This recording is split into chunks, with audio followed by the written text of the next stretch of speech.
Edi Rama, kryeministri i vendit i cili garon për një mandat që askush nuk e ka pasur në Shqipëri, megjithëse rekordin e theu që me mandatin e tretë, por tashmë po hyn edhe të kërkojë një mandat katërt. Rekord tjetër. Mund ta quaja psikolog shumë të mirë të kontekstit shqiptar, sepse me dinakritë e tij me propagandën, Mister Propaganda patjetër, dhe është e vetmja mënyrë që ai mund të mbijetojë dhe ka mbijetuar në skenën politike për kaq gjatë, duke njohur shumë mirë pikat apo mendsinë e popullit vet, dhe duke qenë shumë afër popullit vet. Pra, duke mos krijuar distancë me popullin e vet, njerëzit në një farë mënyrë, një masë e madhe e njerëzve e bën ose është i pëlqyeshëm nga një masë e madhe njerëz, pavarësisht se është edhe fatkeqësia ndoshta e këtyre njerëzve për vetë faktin që ka jetuar kaq gjatë në pushtet. A është mjedisor kryeministri?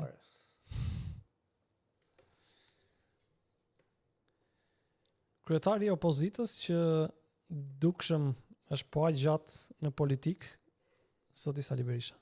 Mund të themi që është një konsumues i madh i pushtetit në gjithë etapat, por mund të themi që është i nevojshëm me karakterin e tij politik në skenën politike shqiptare, sepse mund të jetë i vetmi antidot për ashpërsinë e vet politikave që ndjek edhe kryeministri. A është mjedisor?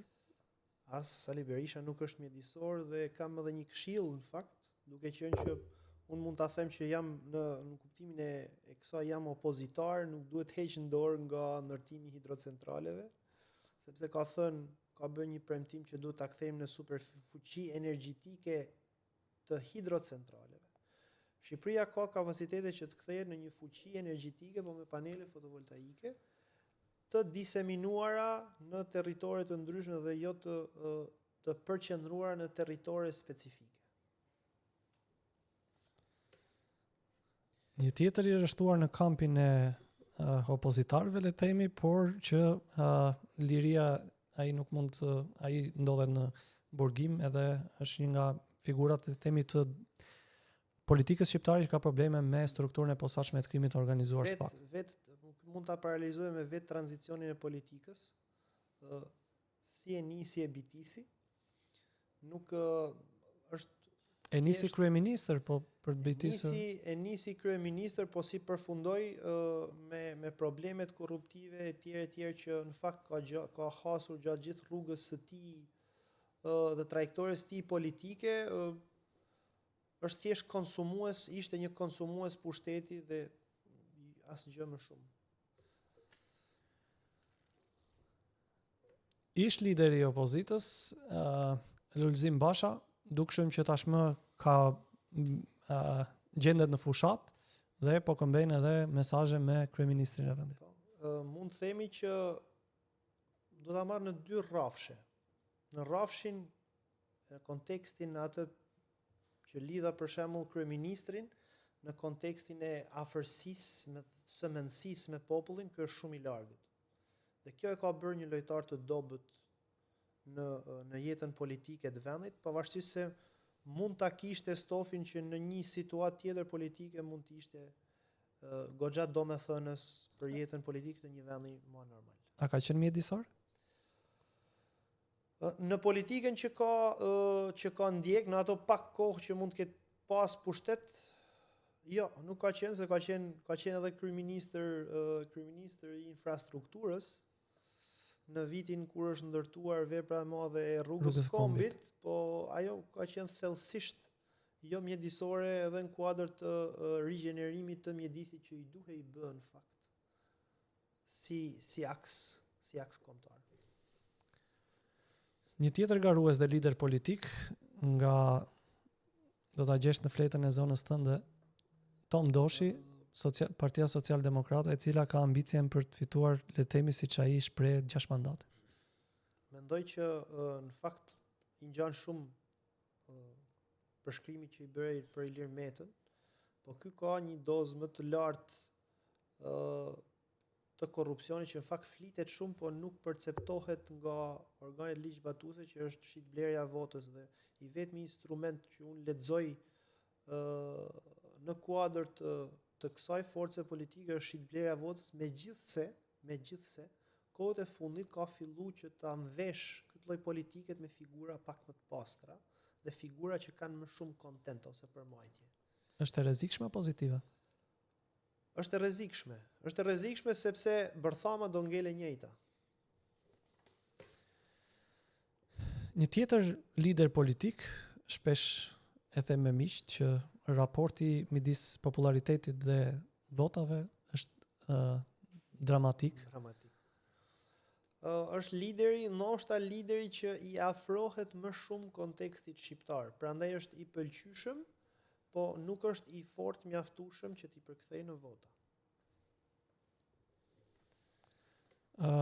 Kemi bllokun e ri, bllokun e le të themi partive të reja ose relativisht të reja, të cilat garojnë në këtë zgjedhje, dhe Adriatik Lapaj, drejtuesi i koalicionit Nisma Shqipëria Bëhet. Në fakt mund të themi që për bllokun e ri normalisht në teori është një lëvizje mund të them e mirë, sepse Shqipëria në skenën politike ka nevojë të luhatet dhe të mos kemi binom, të kemi trinom dhe të fillojmë dhe sistemi ndoshta të fillojë dhe këto politikat ose këto partitë e mëdha të kuptojnë që domenet nuk i kanë gjithmonë të tyre në fakt. Dhe kjo i bën më të përgjegjshme dhe një ndër këto mund të jetë Adriatik Lapaj, por në kuadrin tim ka rrezik të mimetizohet me politikën e vjetër që unë kështu e lexoj të paktën, dhe këtë gjatë duhet të jetë shumë i kujdesshëm që mos ta bëj. Ke informacion? Ka qasje ndaj mjedisit dhe nuk kam asnjë informacion në kuptimin që të më jap, kam lexuar ose kam pa disa reelse të tij që thot për një plan kombëtar urbanistik, po që dhe mbështetet vetëm në mënyrën e dhënies së lejes ndërtimit aty, po nuk e kupton që mjedisi apo mund të themi territori është shumë herë më i komplikuar se sa vetëm një dhënie e një leje ndërtimit. Kemi sisteme të ndryshme territoriale, sistemin e ujor, sistemin natyror që është pyet dhe gjithçka që merret me natyrën, dhe kemi edhe sistemin bujqësor që është përveç infrastrukturës dhe sistemit urban. E vërtet. Pjesë e koalicionit Nisma Shqipëria Bëhet, Endrit Shabani, kryetari partisë Nisma Thuria. Mund të themi që është në retorikën e tij politike është disi më i kujdesshëm politikisht, por përsëri është shumë larg kontekstit shqiptar. Kjo e bën të jetë shumë larg kontekstit shqiptar dhe e bën të jetë një lojtar i dobët politik, në kuptimin nuk ngjall besim në popull, sepse flet për gjëra që ne mund t'i konsiderojmë akoma luksi.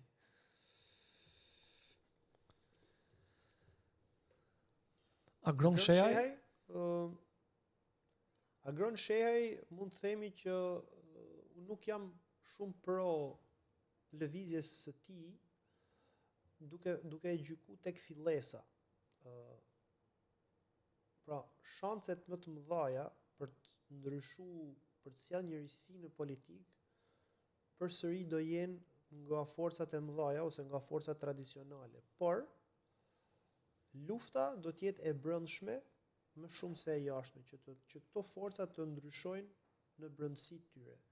Dhe unë mendoj që është shumë e mirë që patjetër që lufta do të ishte brenda PD-s, që të ndronte një farë mënyrë diskursin e politikbërjes në PD në mënyrë që të sillte ose mund të pretendonte që të vinte në pushtet. I fundit Bashk, partia që dukshëm regjistroi kandidatët më herët, edhe po përgatitet që të hyjë në këto zgjedhje. Konkretizim i lëvizjeve që po ndodhin në Europë të ekstremiteteve të dy krave, dhe tashmë kemi filluar që të shohim edhe ekstremitete të kontekstualizuara në nivelin shqiptar. Gjë që nuk e bën jo faktor, mund të jetë faktor në zona të caktuara, por që politikisht përsëri e shoh larg dhe pak gjasa që të konsumoj ndoshta për një periudhë të shkurtër pushtet. Dhe këtu le të themi me komentet e personazheve politike, sigurisht që kemi mbritur le të themi tek pyetjet e fundit, të cilat lidhen me le të themi me ditën e zgjedhjeve ose me nevojën për të marrë pjesë në zgjedhje. Ju vetë Mel, jeni një votues i rregullt sa herë ka zgjedhje ose nuk kam dështu në kuptimin nuk kam shku asnjëherë për ta çuar votën time dëm. Në kuptimin e kësaj nuk kam votuar gjithmonë dhe patjetër që do jem një ndër personat që edhe në qoftë se nuk ka perceptohet sikur nuk ka shpresë, unë do të jap një verdikt për votën. Si e shikoni pjesëmarrjen e lartë të diasporës në regjistrimin për të votuar? Ajo është një hap shumë i mirë, pozitiv për ta zgjeruar në një farë mënyrë dhe për t'i dhënë vot, domethënë për t'i dhënë mundësinë e votës një diapazoni më të gjerë të popullsisë. Ne në fakt duhet ta kuptojmë këtë kontekst që një pjesë shumë e madhe ose gati gjysma jonë është jashtë.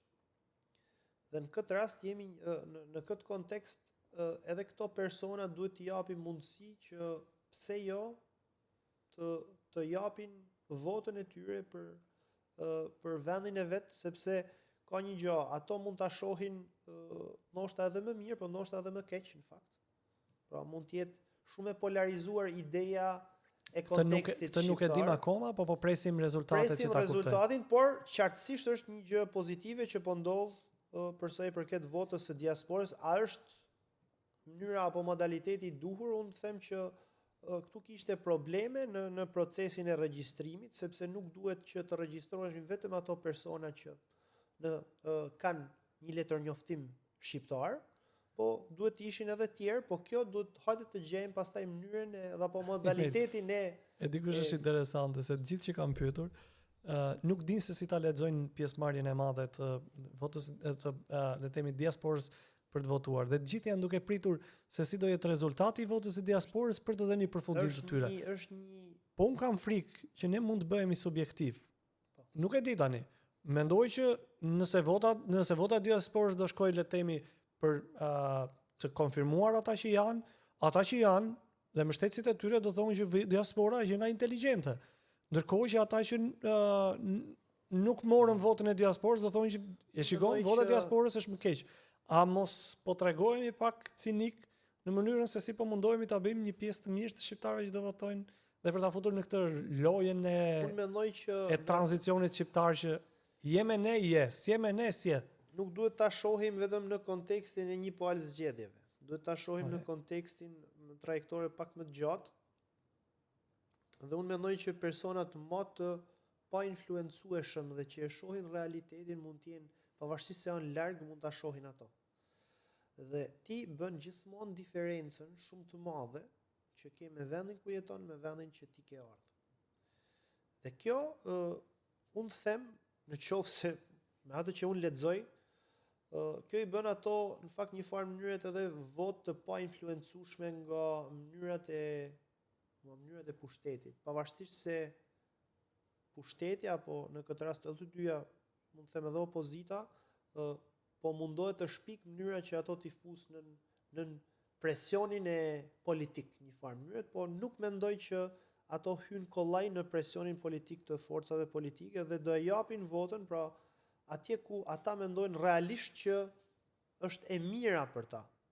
Në fakt edhe unë i bashkohem qasjes tuaj, nuk duhet të presim që kësaj sjellje të re t'ja shohim frytet ose rezultatet me herën e parë, sepse në fakt ajo që besonim ose ne të gjithë do donim ose të gjithë shqiptarët mendonin që do sillte dhënia e votës diasporës lidhet me një importim të tyre, ata do sillnin tek ne një qasje të vendeve ku ata jetojnë, që janë vendet e zhvilluara. Sigurisht që ata nuk kanë një forcë politike të tyre dhe në disa le të themi në listat e partive politike ose partive kryesore janë ose të renditur të fundit ose të lënë jashtë mundësive për të le të themi të vjetrit e politikës shqiptare janë treguar aq marifexhin sa t'ju shkojnë, t'ju marrin votën, po të mos i japin benefit, përfaqësimin.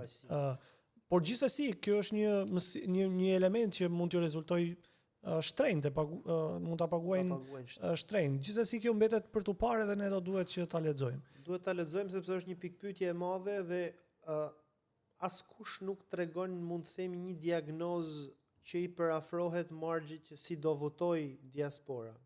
Por kush thotë që kemi një diagnozë, nuk mendoj që është realist. Por unë mendoj që edhe në këtë moment diaspora është duke na dhënë një mësim edhe me kaq sa ndodhi. Numrat e mëdhenj të regjistrimit të diasporës kanë treguar që në një sistem demokratik aratisja nga sistemi nuk është zgjidhje.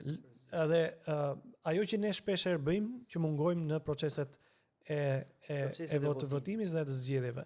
Ata rrezik me shumë mundësi e kanë kuptuar edhe në mënyrë le të themi të vështirë, duke e paguar shtrenjtë dhe duke u gjendur atë, për të kuptuar që të mos marrësh pjesë në procese vendimarrëse, mund ta paguash shtrenjtë dhe kjo kam përshtypjen që është mësimi i parë nga kaq sa ne kemi kuptuar për një lloj leksioni në demokraci. Në demokraci nuk ka bojkot, në demokraci do marrësh pjesë. Nëse nuk merr pjesë, dikush tjetër do vendos për ty, do vendos për ty dhe do bëhet më keq.